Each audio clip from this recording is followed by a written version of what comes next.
사람들을 만나보면 한결같이 인간관계가 힘겹고 버겁고 또 인간관계로 인하여 상처를 입고 아파하는 사람들이 많다는 것을 느끼게 됩니다. 사실 우리 사람이 여러 가지 문제에서 아픔을 겪고 있다고 생각합니다마는 언제나 가장 근본적인 아픔은 인간관계를 통해서 입게 되는 것이고 또 이런 인간관계가 우리의 마음에 늘 힘겨운 그런 삶의 요소가 됩니다. 왜 인간관계가 힘드냐? 인간관계가 힘든 두 가지 이유가 있습니다. 인간관계가 힘든 사람들을 만나보면 두 가지 아픔을 그들에게서 볼 수 있습니다. 하나는 변해서 안 되는 사람이 변하게 되는 이런 일로 인해서 아픔을 겪게 되는 사람이 참 많습니다. 또 다른 하나는 변해야 되는데 변하지 않음으로 힘겹고 아파하는 인간관계도 우리의 인간관계 속에는 참 많이 있습니다. 사람은 변해야 되는데 못 변하는 이런 아픔들, 또 변하지 않아야 되는 것이 변해서 마음에 상처를 입는 이런 면들이 있습니다. 사람이 언제 불행을 느끼는고 하면 변하면 안 되는 것이 쉽게 변하는 것이고 변해야 하는 것이 변하지 않는 것이 사람이 살아가면서 사람에게 입게 되는 상처라고 말할 수 있습니다. 관계에 있어서 변하면 안 되는 것이 뭐냐? 그 관계를 지키는 요소는 변하면 안 됩니다. 그러나 그 관계를 발전시키는 요소는 변해야 되는 것입니다. 먼저 사람은 변하면 안 되는 것을 지키고 싶은 마음이 있습니다. 우리가 세상을 살면서 중요한 행사나 중요한 시간에 약속이나 서약을 합니다. 사람이 약속을 하는 이유가 무엇입니까? 사람의 마음이 상황에 따라 쉽게 변할 수 있기 때문에 약속이라는 것은 사람의 마음이 변했을 때에 변한 사람에게 그 책임을 물을 수 있는 명분을 제공하는 것입니다. 사람이 세상을 살면서 언제나 반드시 지켜야 할 것을 지키지 않는 경우 서로의 관계는 더 이상 신뢰할 수가 없게 되고 그 관계는 관계성이 사라지고 그야말로 남과 같은 관계가 되는 것입니다. 반대로 사람은 살면서 상대가 변하기를 기대하고 소원하는 경우가 있습니다. 상대가 지금보다 더 나은 사람이 되기를 원하든지 상대와 지금보다 더 좋은 관계를 가지고 싶은 사람은 상대가 변하기를 간절히 소원하게 됩니다. 이런 경우 상대가 변하기를 기대하면서 평생을 참고 견디는 경우도 많이 있습니다. 우리 사람은 인간관계에 힘겨운 부분들이 바로 이 두 가지입니다. 변해서 안 되는 것이 변한다든가 변해야 될 것이 변하지 않는 이것이 바로 인간관계 속에 가장 중요한 관계 주제라고 볼 수가 있습니다. 다시 말하면 변하지 말아야 할 근본적인 믿음에서 벗어나는 것처럼 불명예가 없고, 성숙하고 성화되어야 할 성도가 아무리 믿어도 변화가 그 삶 속에 나타나지 않는 것처럼 불명예도 없는 것입니다. 우리는 흔히 이런 변하지 말아야 될 것과 또 변해야 되는 두 가지 주제를 다른 사람에게 요구하게 됩니다. 내가 유리한 부분에 대해서는 변하지 말라고 요구하고, 지금 내가 상대에게 만족하면 변하지 않는 것을 보장받고 싶어 하고, 반대로 지금 내가 불리한 부분에 대해서는 그 상대가 변하기를 요구하고, 그 상대로 인하여 내가 더 이상 아픔이나 손해를 안 보기를 원하는 이런 마음이 있습니다. 그런데 이 변화라고 하는 물음은 다른 사람에게 요구하는 물음이 아닙니다. 오늘 여러분에게 목사로서 가장 귀한 설교적 선물을 드리고 싶은 마음이 있습니다. 그것이 뭔가 하면 변화를 여러분이 하나님으로부터 요구받고 있다는 사실을 기억하시길 바랍니다. 자기 자신에게 이 요구를 가지고 사는 성도가 되시길 바랍니다. 상대방이 내게 변하지 않았으면 하는 요소가 있다면 그것을 굳게 지키고, 상대방이 내게 변했으면 하는 요소가 있다면 자신의 생각과 고집을 내려놓을 수 있어야 합니다. 왜 그러면 이 변화를 사람들이 자기 자신에게 주시는 하나님의 말씀으로 받아들이기보다 상대에게 주는 교훈으로 자꾸 생각하게 되는가 하면, 변화에 대한 손익에 대한 생각 때문에 그렇습니다. 사람은 변치 않아야 되는 부분을 자신에게 적용하면 자신이 손해보는 것 같은 이런 생각을 하게 됩니다. 반대로 내가 변해야 하는 부분에도 먼저 그것을 자신에게 적용하면 나만 손해보게 된다는 생각을 쉽게 할 수 있는 문제입니다.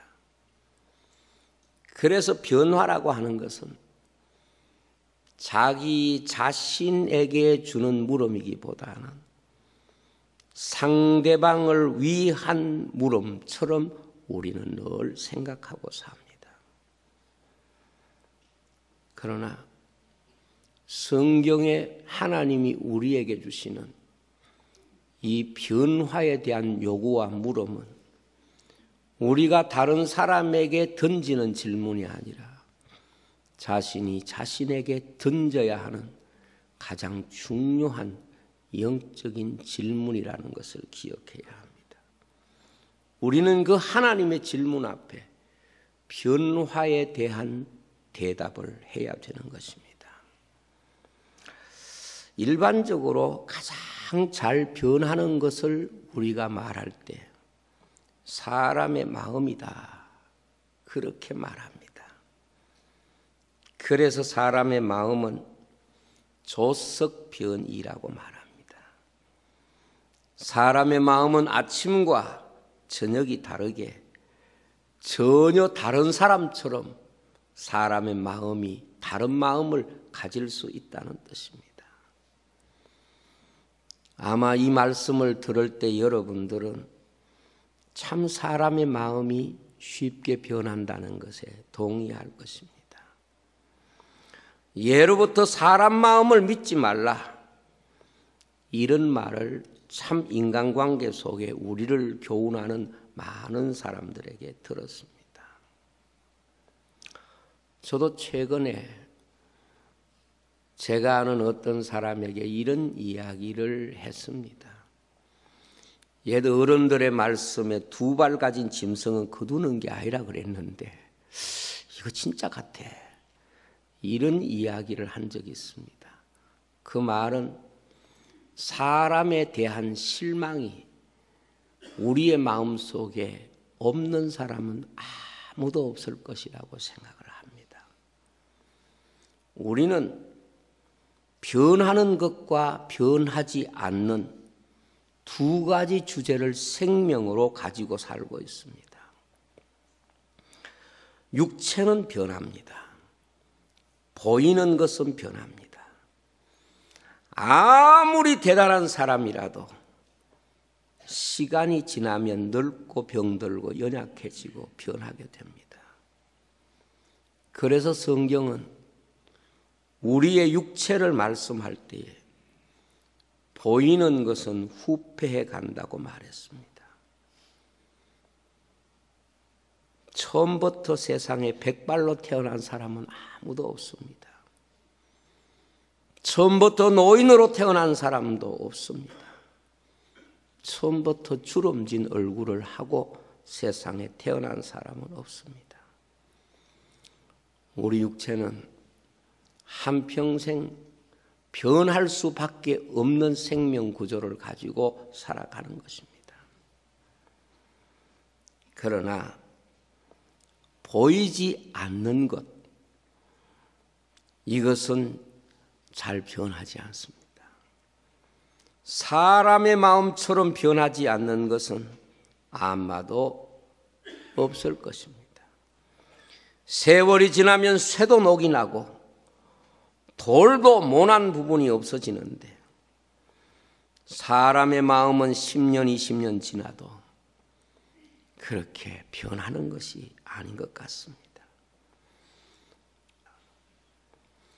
저는 오늘 변화의 한 인생을 여러분에게 소개하려고 합니다.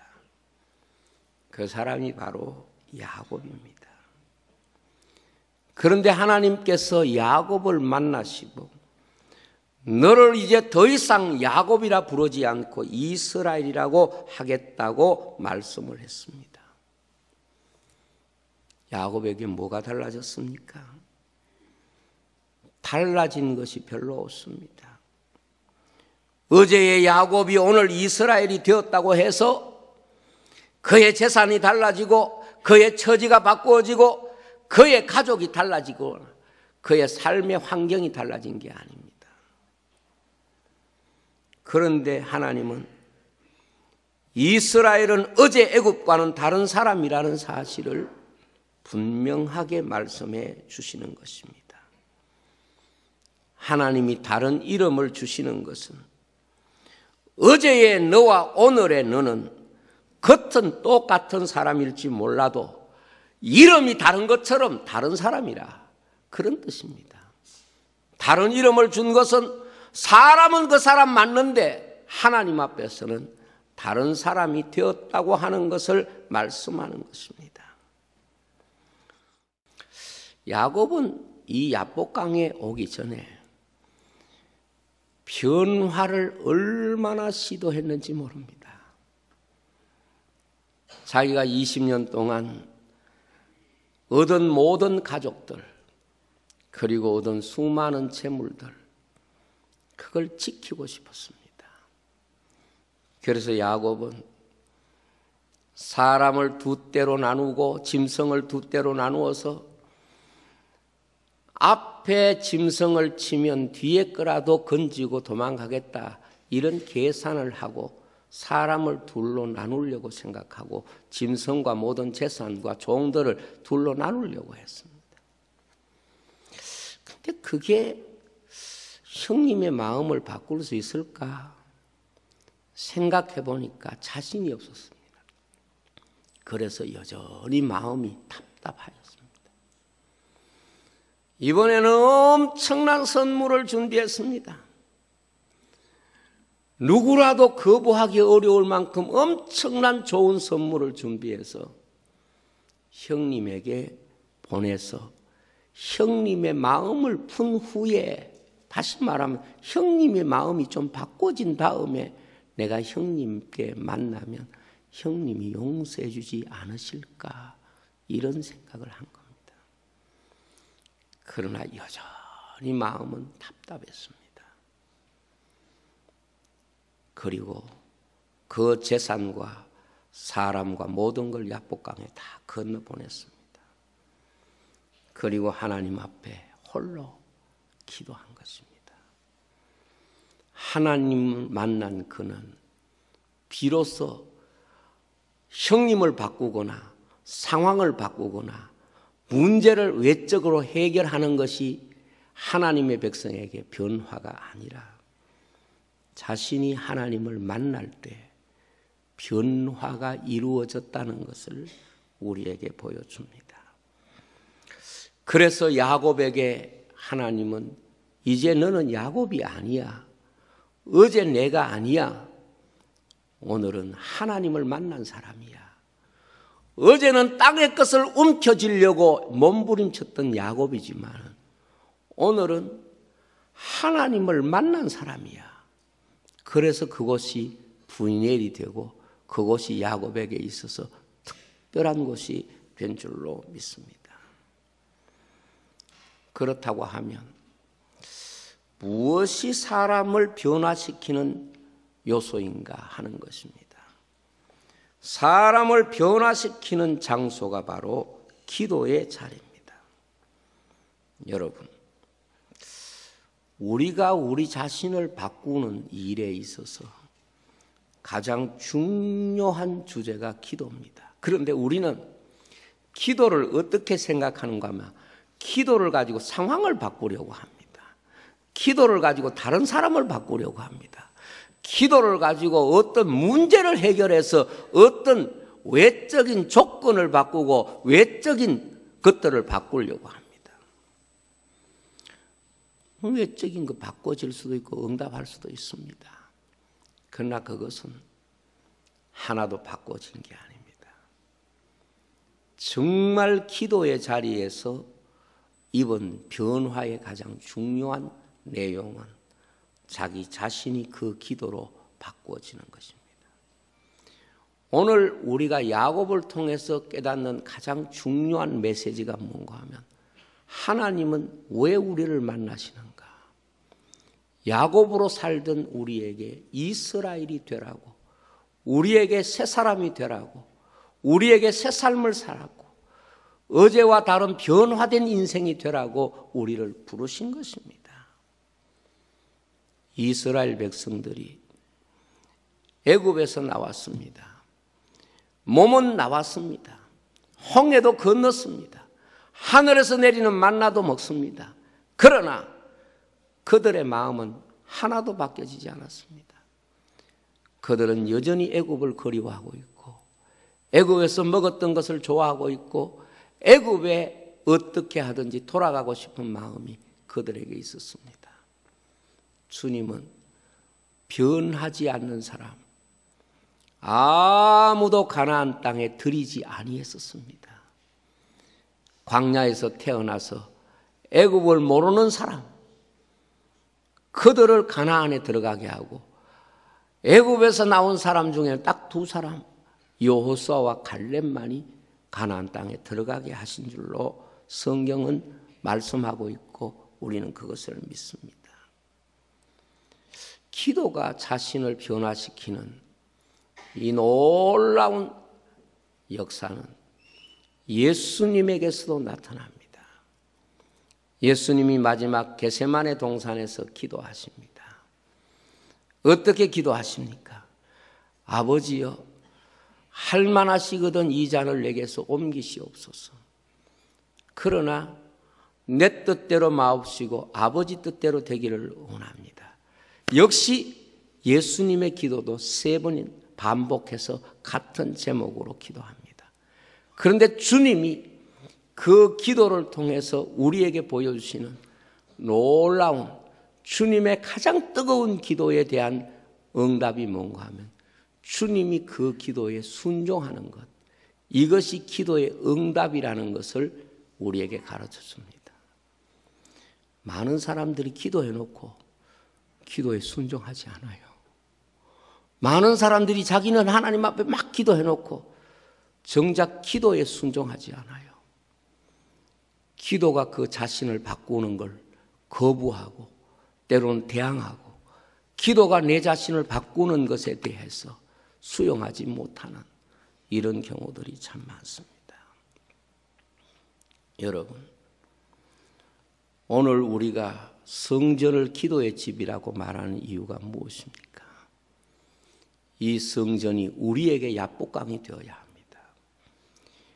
이 교회가 우리가 하나님을 진정 만난 자리가 된다면 이 교회를 통해서 야곱이 이스라엘이 되는 은혜를 경험해야 됩니다. 목사가 이렇게 설교를 하니까 목사는 잘 변하는 것 같죠? 그렇지 못합니다. 어찌 보면 한평생 하나 바꾸기도 힘들고 하나의 품성을 변화시키는 것도 버겁다는 생각을 많이 합니다. 그런데 제 개인적으로 언제 변화가 제게 오는가 하는 것을 느끼는 것은 항상 기도하고 그리고 기도에 순종하는 것입니다. 지나고 나면 그것이 내 삶의 변화라는 것을 하나님이 깨닫게 하시고 그것을 하나님이 받으신다는 것을 느낄 때가 참 많습니다. 여러분, 어떤 문제 앞에 우리가 왜 기도합니까? 상황을 바꿔달라고, 상태를 바꿔달라고 물론 그럴 수도 있습니다. 그러나 우리가 정말 하나님 앞에 기도하면 하나님은 야곱을 이스라엘로 바꾸듯이 우리를 바꾸시는 하나님이신 줄로 믿습니다.